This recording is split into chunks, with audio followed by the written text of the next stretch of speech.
Eu queria ler com você agora, então, Lucas, capítulo 11, dos versículos 5 até o versículo 13. Lucas, capítulo 11, os versículos 5 ao versículo 13. Diz assim: então lhes disse, Jesus aqui está falando, tá bom, irmãos? Suponham que um de vocês tenha um amigo e que recorra a ele à meia-noite e diga: amigo, empreste-me 3 pães, porque um amigo meu chegou de viagem e não tenho nada para lhe oferecer. E o que estiver dentro, responda: não me incomode, a porta já está fechada, eu e os meus filhos já estamos deitados, não posso levantar e me dar o que pede. Aí Jesus fala assim: eu lhes digo, embora ele não se levante para dar-lhe o pão por ser seu amigo, por causa da importunação se levantará e lhe dará tudo o que precisar. Por isso eu lhes digo: peçam e lhes será dado, busquem e encontrarão, batam e a porta lhes será aberta, pois todo o que pede recebe, o que busca encontra, e aquele que bate, a porta será aberta. Qual pai entre vocês, se o filho lhe pedir um peixe, em lugar disso lhe dará uma cobra? Ou se pedir um ovo, lhe dará um escorpião?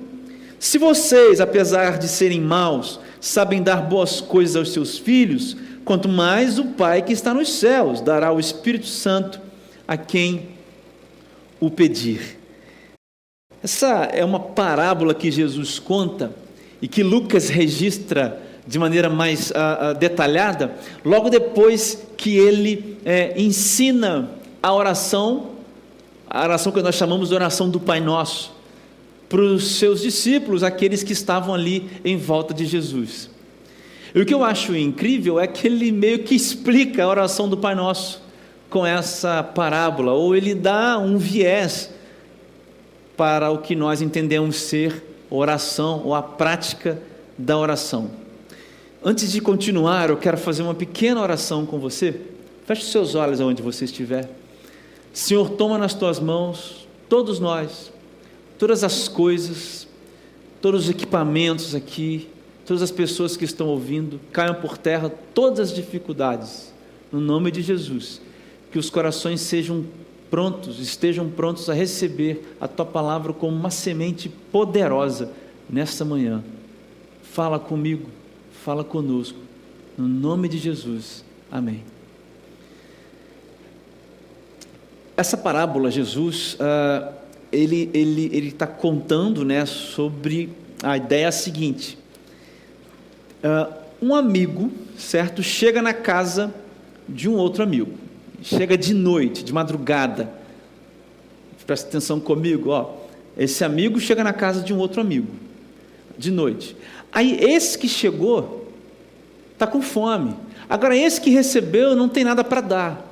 Então esse que recebeu vai na casa de outro e bate a porta. E aquele que está lá dentro diz assim: olha, já está de noite, eu não quero mais te dar nada, estou dormindo. E aí Jesus fala: olha, então de tanto insistir, aquele que está lá dentro vai dar alguma coisa para o que está aqui fora. E aí Jesus fala assim: olha, se vocês então que são maus dão coisas boas, imagina o seu Pai, o Pai de vocês, o bondoso Deus que está nos céus. Cara, parece uma parábola difícil de entender, né? Estranha. Eu queria elucidar algumas coisas com você aqui na introdução. A primeira coisa que a gente tem que entender aqui nessa parábola é a questão do costume, o costume judaico daquela época. Quando uma pessoa fechava a porta da sua casa, quando ela fechava é porque a porta ficava fechada. É por isso que Jesus usa essa figura na parábola dele e nesse momento da noite. Eles tinham o costume de deixar a porta aberta durante todo o dia. Não é que as pessoas não eram hospitaleiras, ao contrário, o povo era muito hospitaleiro. As portas das casas, meus irmãos, ficavam abertas durante o dia todo. As pessoas entravam. Olha, era uma falta de educação quando você não tinha nada para oferecer para aquele que chegava na sua casa querendo comer alguma coisa. Então o problema não é as pessoas não serem hospitaleiras, não. A questão é que no costume deles, quando se fechava a porta da noite, a ideia de que a privacidade ali era muito importante. Então, olha, não venha aqui, não bata a minha porta, respeite a privacidade. As pessoas, inclusive, dormiam perto uma das outras para se aquecer do calor. Por isso que Lucas registra essa questão de que o amigo que está na casa diz: olha, eu estou dormindo aqui com os meus filhos já. Por isso que ele fala isso. Então, esse é o primeiro ponto que a gente tem que entender aqui como uma introdução. E agora, ainda na introdução, a gente tem que entender que existem 3 personagens. Tem 3 focos aqui nessa parábola: no dono da casa, no amigo que pede e no amigo que chega cansado. São 3 personagens. Agora, já na introdução, eu posso te dizer que a maneira que Jesus usa para ensinar nessa parábola não é a comparação, ou seja, não é a comparação, melhor dizendo, por igualdade, mas é um contraste. É errado eu e você pensarmos que a figura do homem que está dentro da casa é a figura de Deus. Não é essa figura. Jesus está contrastando. Você está entendendo o que eu estou dizendo? Ele está usando uma figura para dizer uma coisa. Ele está dizendo: olha, um homem mau, ou uma pessoa que tem naturalmente o costume de fechar as suas portas, se até esta pessoa vai atender, o que dizer de Deus, que nunca fecha as suas portas? Entenderam a ideia? Essa é a ideia. Então, a figura do homem mau, o homem mau entre aspas aqui, aquele que está dentro da casa, aquele que não abre a porta, é para contrastar com a figura de um Deus bondoso, que não tem portas fechadas. O primeiro ponto é esse. Olha só o que diz o versículo 13, olha: se vocês, apesar de serem maus, sabem dar boas coisas aos seus filhos, quanto mais o Pai que está no céu dará o Espírito Santo a quem pedir. Agora, o segundo personagem, o foco no segundo personagem, é aquele que bate na porta, e o foco aqui, o que a gente retira desse personagem é a atitude ousada dele. Isso é muito interessante, porque não era comum alguém bater na porta da outra pessoa, como eu disse aqui agora, à noite. Então, o ensinamento do personagem, do amigo que bate na porta, é a ousadia e a insistência. Quando o nosso foco está neste homem que bate a porta, o que nós aprendemos é ousadia e insistência na oração. Versículo 8: eu lhes digo que, embora ele não se levante para dar-lhe o pão, por ser seu amigo, por causa da importunação, se levantará e lhe dará tudo o que você precisar. E o terceiro personagem aqui, o foco no terceiro personagem, é aquele que chega faminto. É aquele que viajou, porque a ideia é de alguém que andou o dia inteiro e chega à noite e não comeu nada. É alguém que precisa receber alguma coisa.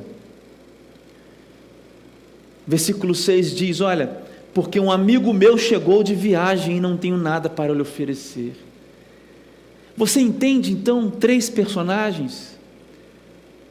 O homem que está dentro da casa, o homem que bate na porta e o homem que chega cansado.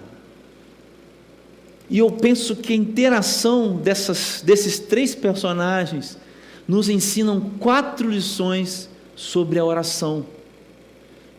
Se você está pensando comigo hoje sobre ter fôlego de vida através da oração, esse texto nos ensina 4 lições sobre a oração.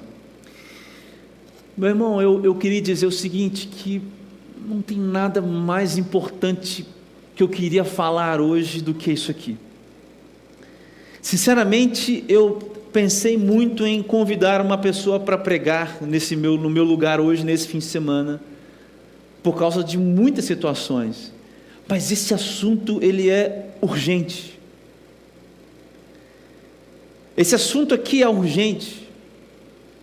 Não tem como a gente pregar as boas novas sem eu falar sobre a oração. Então, sem mais delongas, eu queria falar com você sobre as 4 características que eu entendo aqui nesse texto a respeito da oração. Presta atenção comigo, viu? Que talvez algumas coisas, alguns castelos caiam hoje aqui. Presta atenção comigo aqui. Talvez alguns castelos da sua vida vão desmoronar hoje. A primeira coisa que eu quero dizer a você, presta atenção. Baseado no personagem que está dentro da casa, a oração é um ato de rendição, um ato de rendição a Deus, e não um ato de pressão sobre Deus. De novo, a oração é um ato de rendição a Deus, e não um ato de pressão sobre Deus. Jesus, no versículo 13, diz assim: se vocês, apesar de serem maus, sabem dar boas coisas aos seus filhos, quanto mais o Pai, que está nos céus, dá o Espírito Santo a quem pedir. Então, quando Jesus faz a comparação, e quando Jesus diz essa frase no versículo 13, ele bate o martelo sobre esse personagem que está lá dentro. Porque Jesus está dizendo: olha, Deus está com as portas abertas. Deus está com os ouvidos atentos. E mais do que isso, meu irmão, Deus é bom. Olha o que Jesus diz: se vocês que são maus dão coisas boas a quem pede, imagina o Deus que é bom. Então a oração, em primeiro lugar, é um ato de rendição. Agora, você sabe o que é rendição? Render é se colocar sob alguma coisa, não é sob. Lembra lá do português? Sobre está por cima, sob está por baixo, não é, Thalita? Rendição é se colocar debaixo de uma força maior do que a sua. Quando o exército se rende, eu não tenho, o destino está nas suas mãos, do outro exército. É isso que se fala, é isso que significa. A oração é um ato de entrega ao Senhor, porque Deus é bom, Não começa nada de oração se não for um ato de rendição. Meu irmão, me mostra na Bíblia onde tem uma passagem de Jesus orando, e Jesus orou o tempo todo, de Jesus não tendo uma postura rendida em relação a Deus. Jesus, da tentação, quando o diabo, nós já temos uma mensagem sobre isso no deserto, quando o diabo tenta fazer com que Jesus se pareça, se salta daqui, os anjos te veem, quando o diabo faz isso com Jesus, tenta pegar Jesus naquela tentação ali, o próprio Jesus diz: não tentarás o seu Deus, porque Jesus sabia o Pai, conhecia o Pai, sabia o Pai que tinha. Então a oração é uma atitude de rendição, e não de pressão para com Deus. Então, quando você chega e fala assim: Deus, eu não aceito, espera lá, Deus, eu não aceito isso, espera lá, como assim? Quem é você para botar Deus na parede e eu não aceito? Que isso?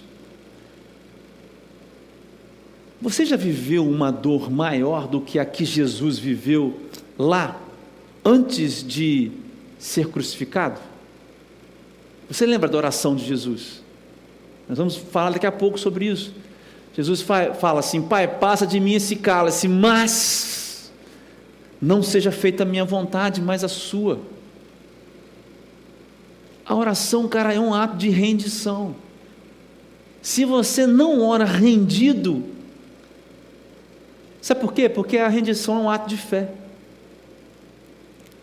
Sabe o que o Moody, é um escritor, um teólogo, ele fala o seguinte sobre esse texto, olha só: Jesus indicou um laço mais forte entre Deus e o homem do que entre amigo e amigo.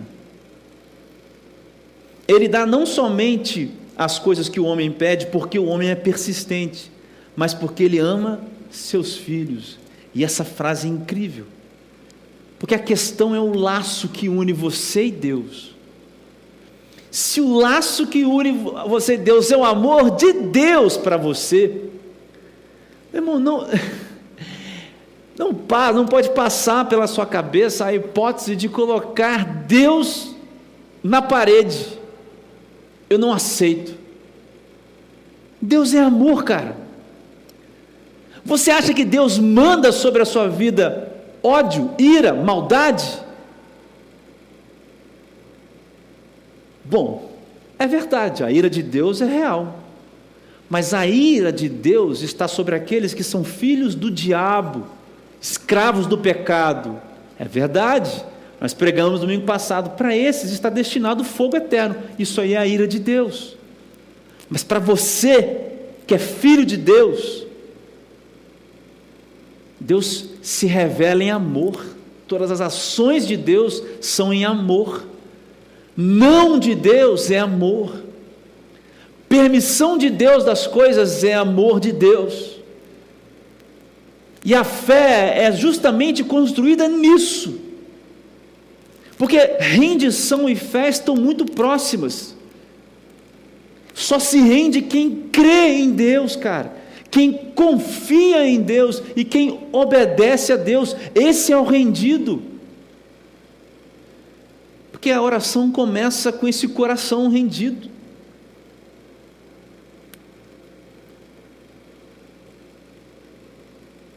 Quantas pessoas, cara, talvez você que esteja me vivendo, eu não aceito, a doença tem que sair, cara.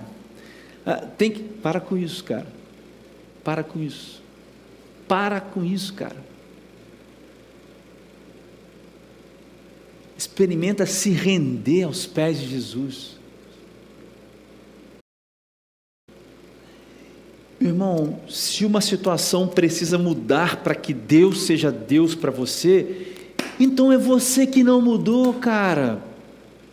Porque o que Deus faz é mudar as pessoas. Você vai ver no final desse texto, o que Deus dá para todos é o quê?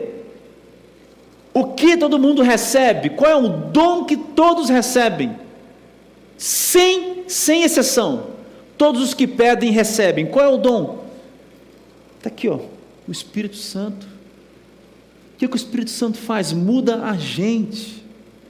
Se você precisa que algo no exterior mude para que Deus seja Deus, então você não mudou, porque é você mudado que muda o que está à sua volta. É você transformado que transforma o que está à sua volta. É um coração que confia na bondade de Deus, que enfrenta as doenças, cara, que enfrenta a vida crua, nua, do jeito que ela é, e está nela apesar dela, porque é isso que o apóstolo Paulo ensina lá em Filipenses: eu vivo contente em qualquer coisa, porque não são as coisas que me definem mais. Desculpa eu ficar bastante tempo nesse ponto, mas é muito sério isso. Não pressione Deus, porque você não tem a mínima capacidade disso, e provavelmente você não conhece o amor de Deus. Deus te ama, Deus me ama. Experimente, ao invés de pressionar a Deus, experimente chorar aos pés de Deus. Ele é especialista em colher lágrimas. O Salmo 56 diz isso, que Ele coloca num pote as nossas lágrimas e escreve todas elas. Experimenta se humilhar diante de Deus, ao invés de pressioná-lo. Experimenta colocar diante dele tudo que corta a sua alma. Experimenta se render, cara. Experimenta falar: Deus está aqui, ó. Eu quero a paz que vem da sua presença na minha vida. É isso que você precisa, é isso que eu preciso. A oração é um ato de rendição.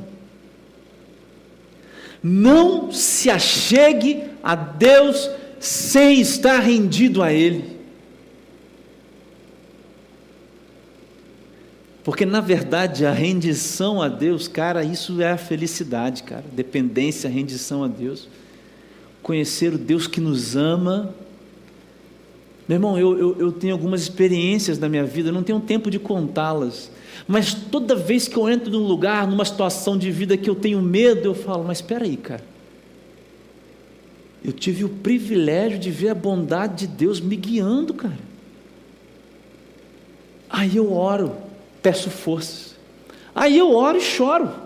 Aí eu oro, me esparramo.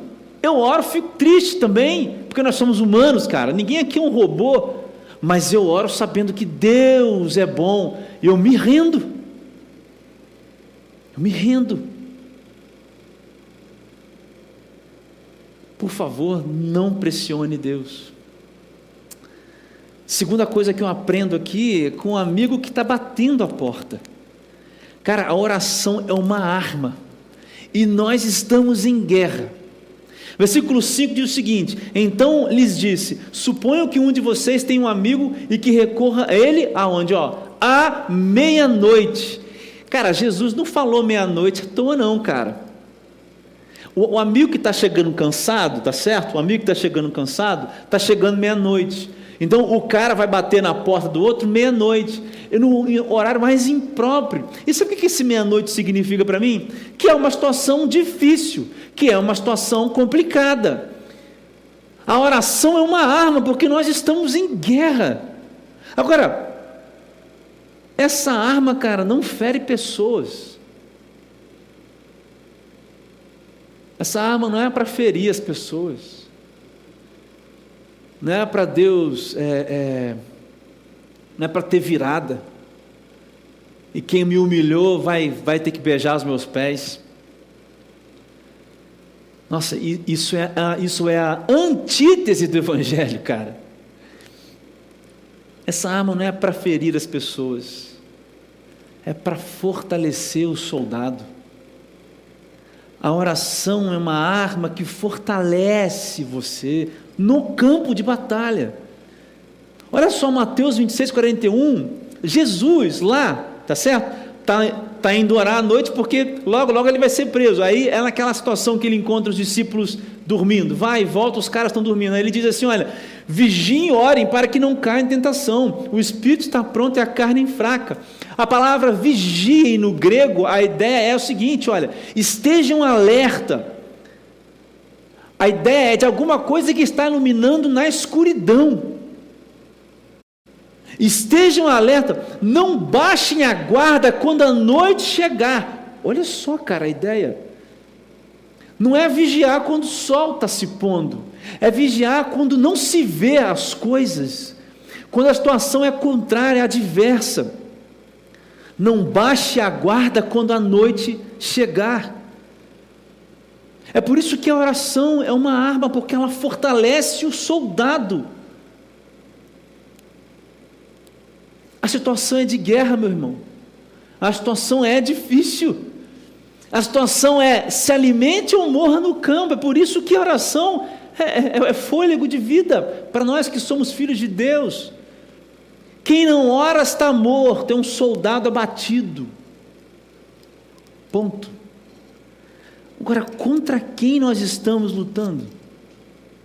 Se é uma guerra, contra quem? Contra Deus?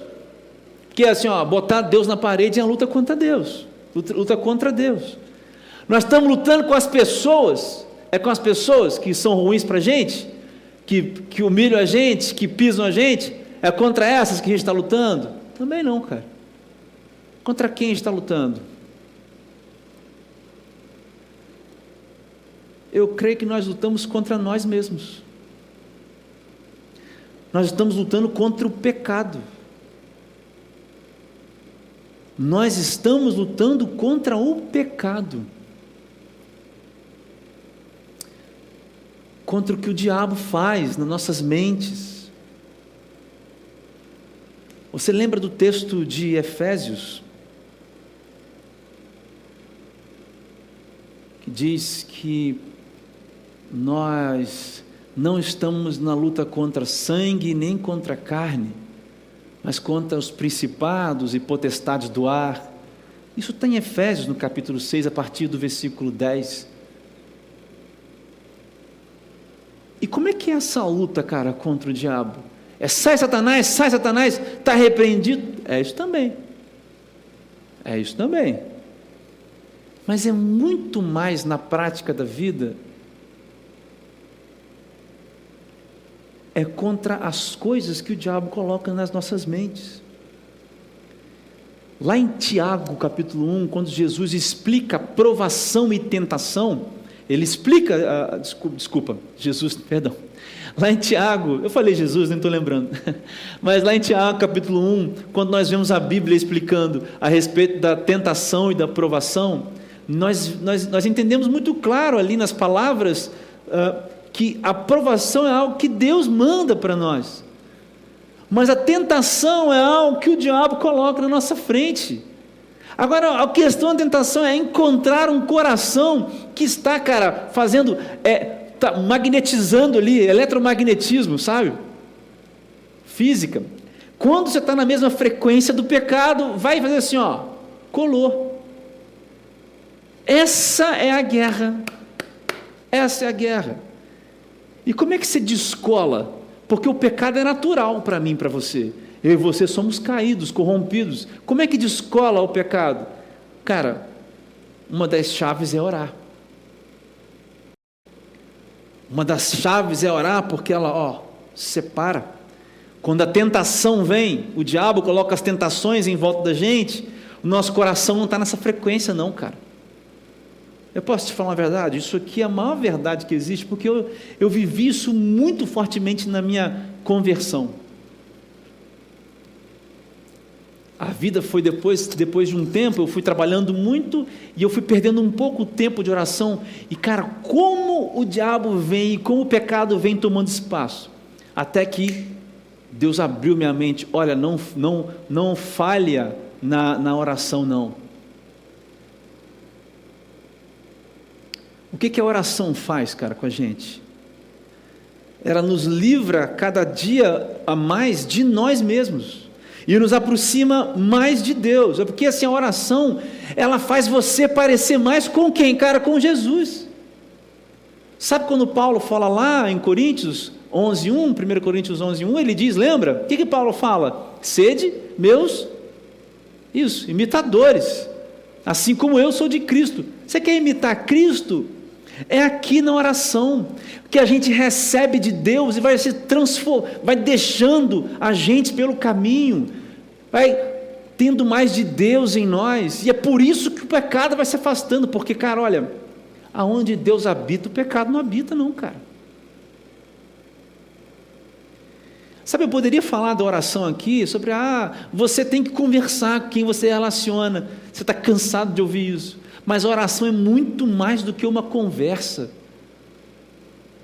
A oração é muito mais do que uma conversa de amigos. É claro que nós somos amigos de Deus, mas a oração, além de ser um ato de rendição, é a arma que nós temos na guerra que vivemos. Terceira lição que eu aprendo aqui nesse texto, também com um amigo que está batendo, olha só, a oração precisa ser insistente. Cara, a oração precisa ser insistente. Versículo 8, eu lhes digo que embora ele não o faça por amizade, ou seja, embora a pessoa que está dentro da casa retribua por amizade, não o faça por amizade, se você continuar a bater a porta, ele se levantará e lhe dará o que você precisa por causa da sua insistência. Essa aqui é a nova versão transformadora, né?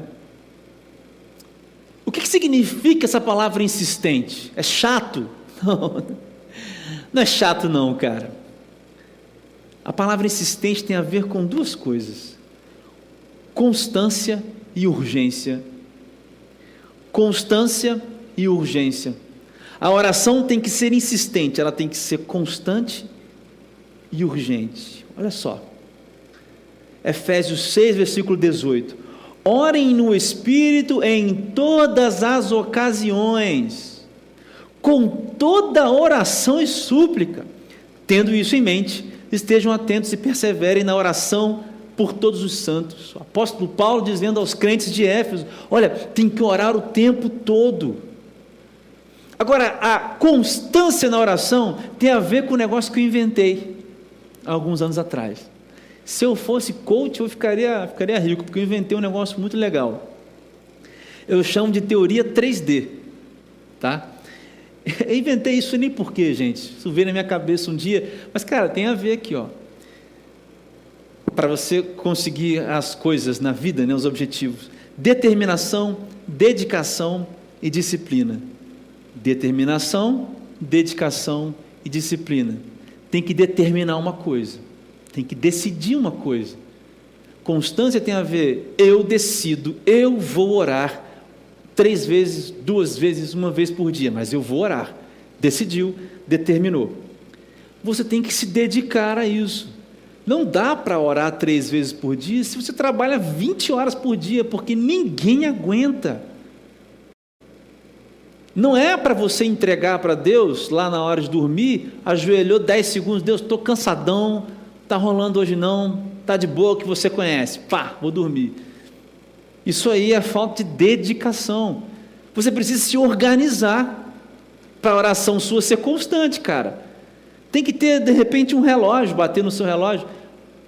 Eu vou te dar uma dica minha, eu gosto de orar na hora do almoço. Sinceramente, cara, na hora de dormir e na hora do almoço. Porque eu venho às vezes para o colégio, fecho as portas, fica aqui, ninguém liga para cá, ninguém aparece. A hora do almoço é uma boa hora para você orar, dedicação, e você tem que ter disciplina. Você acha que a oração, orar todos os dias, é sempre um ato de extrema alegria? Eu estou sempre disposto? Olha, sobre disciplina eu posso falar, porque eu venho da música. Eu venho dessa área onde as pessoas estudam verdadeiramente 8 horas por dia, 10 horas por dia. Eu sei muito bem o que é isso. Vivi uma grande parte da minha vida fazendo isso, tocando o tempo todo, estudando outras coisas. Disciplina não tem nada a ver com vontade, sabia? Disciplina não tem a ver com vontade. E não tem nada errado quando você não tiver vontade de orar. Mas é justamente aí que a chave vira. É quando você não tem vontade, mas eu preciso orar. Disciplina é isso, cara. Então, se você não tem determinação, nem dedicação e nem disciplina, não tem constância. E se você patentear a minha teoria 3D, fala comigo. Brincadeira, gente. Sem dedicação, sem determinação, dedicação e disciplina, não tem constância. Agora, a oração também precisa ser urgente, cara. Olha o que Jesus diz nos versículos 9 e 10. Olha que maneira de entender esse texto diferente. Por isso eu lhes digo: peçam e lhes será dado, busquem e encontrarão, batam e a porta lhes será aberta. Pois todo o que pede, recebe, busca, encontra, aquele que bate, a porta será aberta. Sabe, esse texto aqui, uma das aplicações desses 2 versículos é a progressão dos verbos. Alguém que pede, busca e bate. Existe uma progressão no sentido da urgência. Porque você pede alguma coisa, agora você precisa um pouco mais, você busca alguma coisa, e agora você está desesperado, bate na porta. A explicação de Jesus é incrível. Porque ele está falando da urgência da oração. A oração é urgente, cara.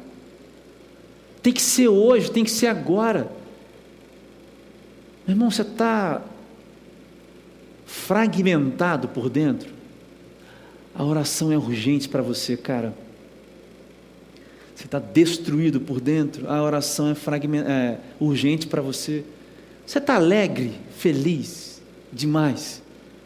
Você atingiu uma meta, Deus te abençoou, a oração é urgente para você, porque não tem um de nós que está fora do peça, do busque e do bata. Nenhum de nós. A medida da oração, olha só, isso aqui, a medida da oração não são as manifestações espirituais espetaculares. Esses 3 verbos, eles me ensinam uma coisa, que a medida da oração não é rodopiar, falar em línguas, visão, profecia, meu querido, não é isso. Mas não é, com certeza, não é isso. A medida da oração tem muito mais a ver com marcas dos joelhos, eu sempre falo isso. Madrugadas e lágrimas em silêncio. Essa é a medida da oração. A urgência da oração, ela se revela aqui, ó, na marca no joelho, cara. No secreto da madrugada ou da hora do almoço que você fica com Deus. Nas lágrimas que só Deus sabe que você derrama. É aqui que se revela a urgência. É aqui que se revela o peça, o busque e o bata. A oração é isso.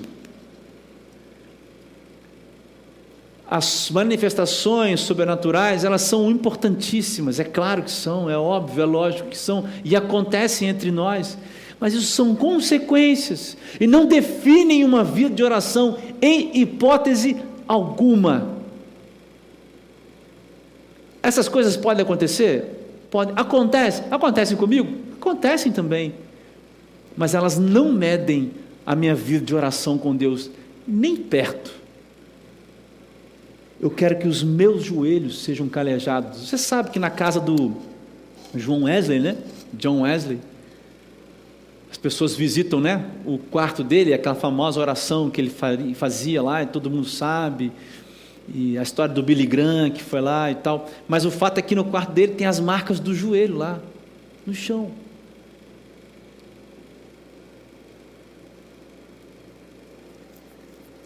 A oração tem que ser constante e urgente. E a urgência está aqui, cara. Tem algum de nós que não precisa pedir, que não precisa buscar e que não tem algo para bater, para socar na porta? Tem algum de nós aqui que não precisa disso?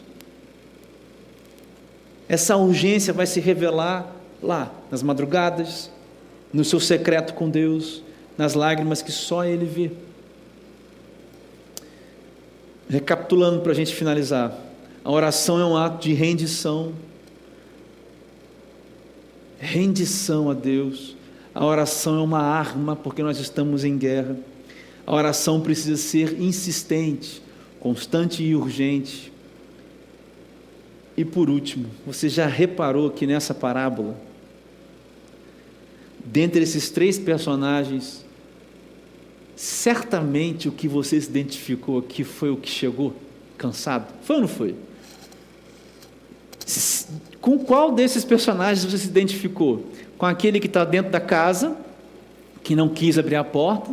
Com aquele que recebeu um amigo e bateu na porta? Ou que chegou cansado e precisava de alguma coisa? Com qual desses personagens você se identificou? De verdade, qual deles é o que se identifica mais com você? Eu me atrevo a dizer que nós nos identificamos esmagadoramente, a grande maioria, com esse que chegou cansado, com esse que chegou meia-noite, com esse que não tinha o que comer, com esse que não tinha o que beber, esse que não tinha mais para onde ir, esse que só tinha para correr um lugar só. Eu acho que esses somos nós. Pode soltar a música se quiser. E aí eu aprendo a última oração com esse cara que é o que chega cansado. A última lição que eu aprendo é: a oração encontra o coração do Pai. Veja bem, a oração encontra o coração do Pai.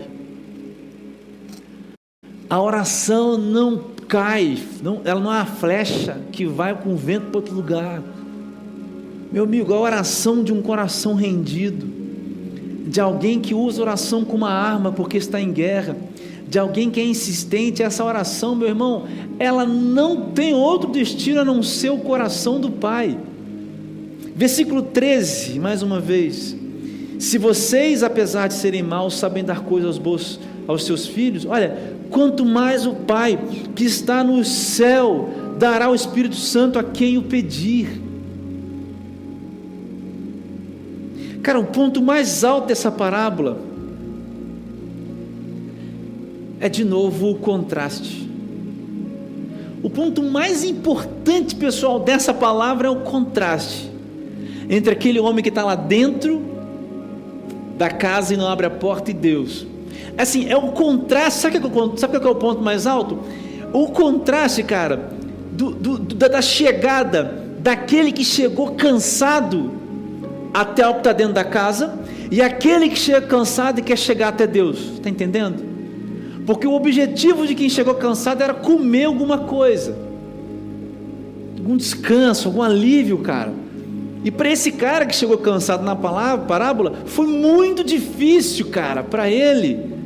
Mas o que Jesus está dizendo é para os que chegam cansados, para os que chegam cansados, o coração do Pai está aberto às orações. Esse é o maior contraste, esse é o ponto mais alto dessa parábola. Deus nunca está com as portas fechadas para esse que chega cansado, para esse que chegou faminto, à meia-noite, na pior hora. Deus não está com as portas fechadas. E se nós somos, quase todos nós, ou todos nós, esses que estão chegando cansados, que estão precisando de fôlego, está entendendo, cara? Para o novo dia que vai amanhecer, cara, saber que Deus está com as portas abertas é algo libertador.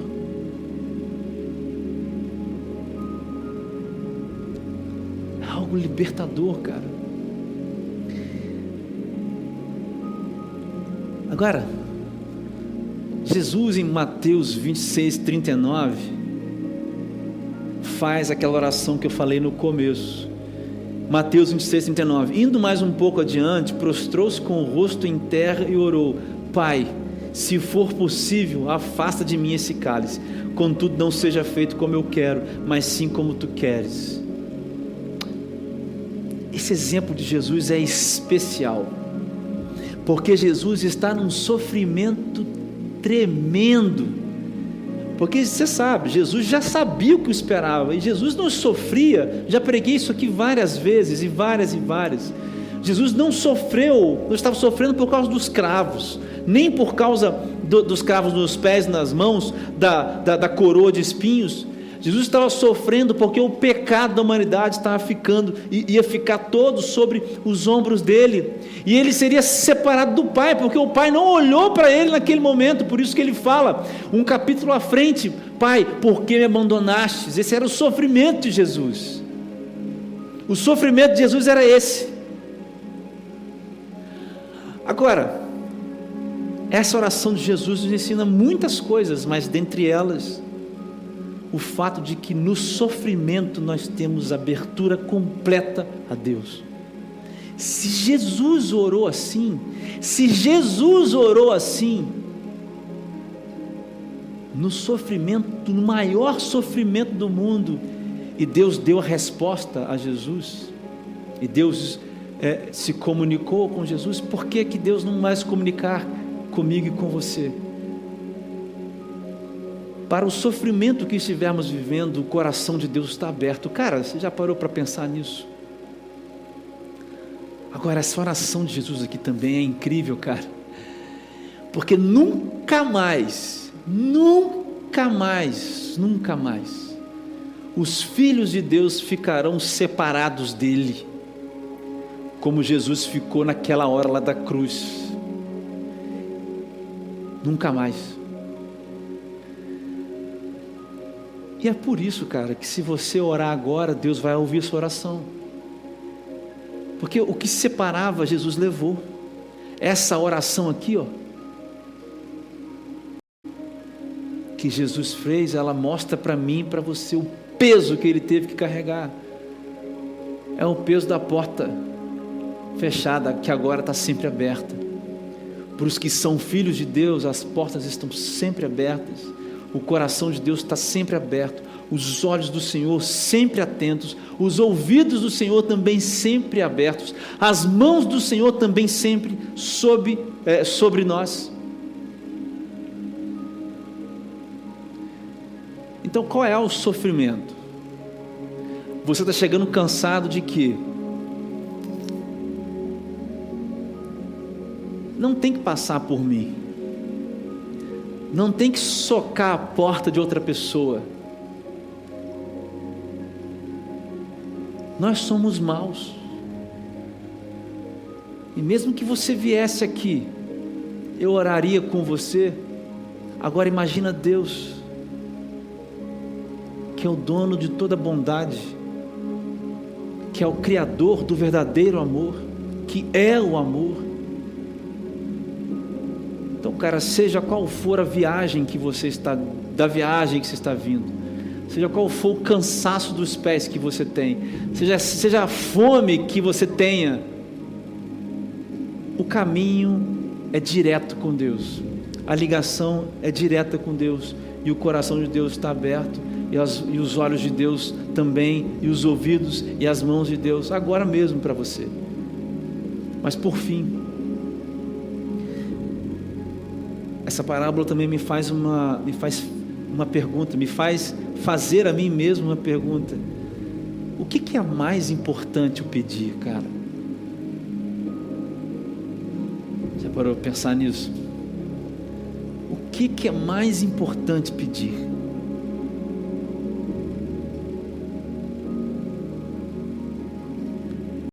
É importante que a gente peça por cura? É sim. Nós temos livre acesso.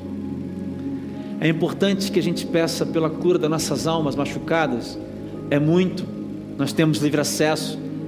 Nós estamos cansados da viagem. Nós estamos cansados da vida. É importante pedir por isso. É importante pedir por uma porta de emprego? Muito importante. Nós estamos cansados da viagem. Nós estamos com fome. É importante pedir sobre isso. Mas há alguma coisa, há algo que é mais importante do que tudo isso. Porque Deus pode não curar a todos. A salvação que Deus oferece não depende da cura de um milagre físico. Porque Deus pode nos provar com os sofrimentos da vida, com certeza. Mas o apóstolo, a palavra aqui em Lucas, que o apóstolo Mateus não registrou, e que registra de outra forma lá em Mateus, mas que está registrada aqui em Lucas, é o Espírito Santo. Sabe o que é o mais importante pedir? É o Espírito Santo. Porque aqui em Lucas ele termina dizendo, olha, versículo 13, diz assim: se vocês, apesar de serem maus, sabem dar boas coisas aos seus filhos, quanto mais o Pai que está nos céus dará o quê? Dará o quê? Dará o Espírito Santo a quem o pedir. Cara, porque todas as coisas que o viajante cansado precisa, Deus vai dar. Cara, porque as sandálias novas para o viajante cansado, Deus vai dar. Porque as novas roupas para o viajante cansado, Deus vai dar. Porque o anel novo, como nós cantamos, Deus vai dar. Porque o sentido da vida, Deus vai dar. Motivos para sorrir, Deus vai dar. Mas tem algo que Deus dá, que não são vistas nos chinelos ou nos anéis nos dedos, mas é algo que sela o amor de Deus em nós, como a palavra diz, que sela a promessa de Deus de uma vida eterna com Ele. E veja, cara, que nenhum sofrimento da vida pode retirar, que nada pode tirar de nós, cara, é a presença do Espírito Santo. Talvez o viajante precise hoje pedir a presença do Espírito Santo. Eu não estou dizendo que você não tenha demandas também super importantes, não é isso não, mas eu estou te convidando a pedir o mais importante. Eu estou convidando você hoje a orar a Deus e clamar a Deus por aquilo que é mais importante, cara. Uma vida vivida na presença do Espírito. Não há deserto, não há muros, não há mares, não há correntes, não há sol, não há frio, não há inverno, não há plano frustrado, não há tristeza que suporte a presença do Espírito Santo. E Deus dá o Espírito a todos os que pedem. Hoje é o dia para isso. Hoje é o dia para eu e você, o viajante cansado, nos rendermos aqui diante do Senhor. Como eu disse no início, muito difícil estar aqui hoje pregando para vocês. Mas eu vim hoje porque eu sou um viajante cansado, precisando do que é mais importante. Isso é o que eu queria fazer, eu queria te convidar a orar junto comigo. Pode parecer que não, mas hoje era o dia que eu realmente estava muito difícil estar aqui, mas eu vim pedindo aquilo que é mais importante. E sabe, a minha postura é a postura de cada um de nós, porque eu não creio que exista pessoas aqui hoje que não sejam esses viajantes, ou esse viajante que chega meia-noite cansado, com fome, faminto, com os pés ralados, cara, com a roupa suja.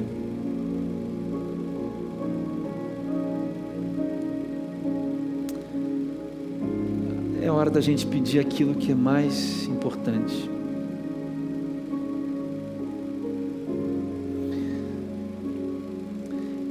Eu quero fazer uma oração aqui agora. Eu vou inverter a ordem. Eu quero orar pelas pessoas que são filhos de Deus, cara. Eu não tô assim orando, pedindo aqui agora para que orem aqueles que foram encontrados hoje aqui por Jesus. Não. Eu estou falando para você que chegou cansado, conhece a Deus, mas talvez você esteja achando que você tem que pressionar a Deus. Talvez você esteja achando que o ato não é de rendição. Você aprendeu hoje que é. Para você que quer ter a arma certa na guerra, para você que precisa de constância e de urgência, feche seus olhos, abaixe sua cabeça aí onde você estiver. Feche seus olhos, abaixe sua cabeça, que a gente vai fazer uma oração agora.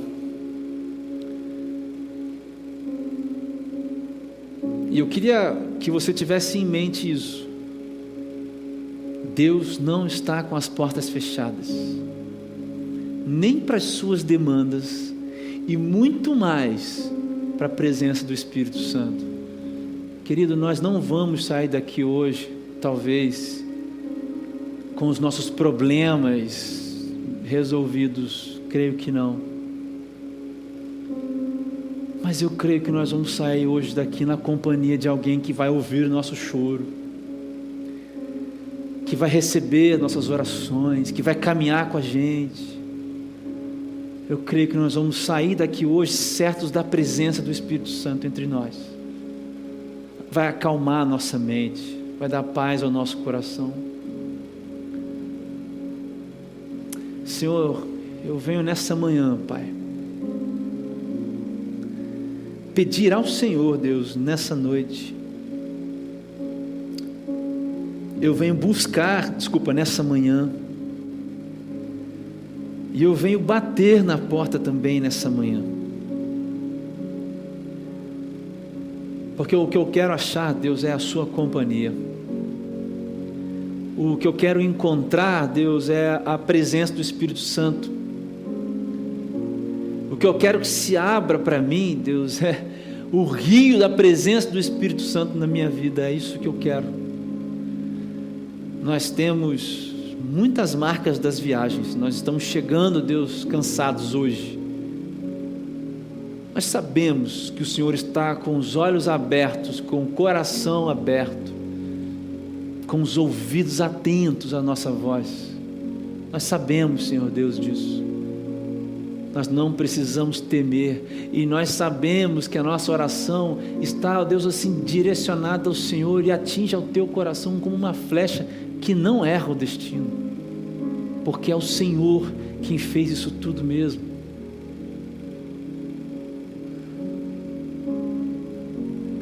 Mas nós precisamos, ó Deus, sair daqui hoje com pão, com alimento. Por favor, Deus, fortalece a presença do Espírito Santo nas nossas vidas.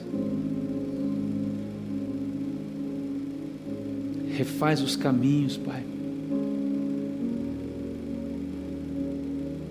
Refaz as trajetórias de vida nessa manhã.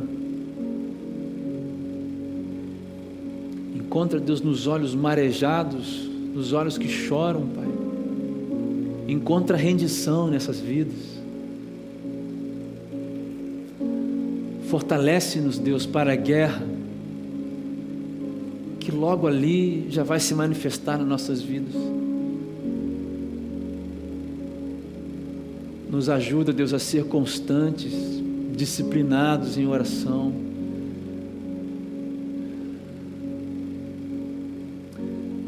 Tua presença, Deus, é o que basta para a nossa vida. É por isso que mais uma vez eu te peço, nós pedimos ao Senhor o Espírito Santo nas nossas vidas. Dá-nos a paz, dá-nos o conforto, o consolo e o confronto que só vem do Espírito Santo. É no teu nome que eu oro, Pai. No nome de Jesus, no nome de Jesus que eu oro. Amém. Querido, ainda eu quero fazer uma outra oração. Talvez você não conheça o Evangelho, não conheça nada da fé cristã, mas eu quero pedir a você, eu quero convidar você, que abaixe sua cabeça, feche seus olhos e ore também junto comigo. Talvez a palavra tenha encontrado, talvez você nunca tenha feito uma oração a Deus, e talvez a palavra tenha te encontrado hoje, então eu quero orar com você. Senhor Deus, eu entrego esses nas tuas mãos, que estão descobrindo um Deus do universo que os ouve. Nesta hora, Pai, escreve esses nomes no livro da vida com o sangue de Jesus. Reserva, Deus, o lugar deles, ó Pai. Na verdade, mostra a eles o lugar que já está reservado desde a fundação do mundo. É esses que são os teus filhos, no nome de Jesus, Pai, no nome de Jesus. Amém.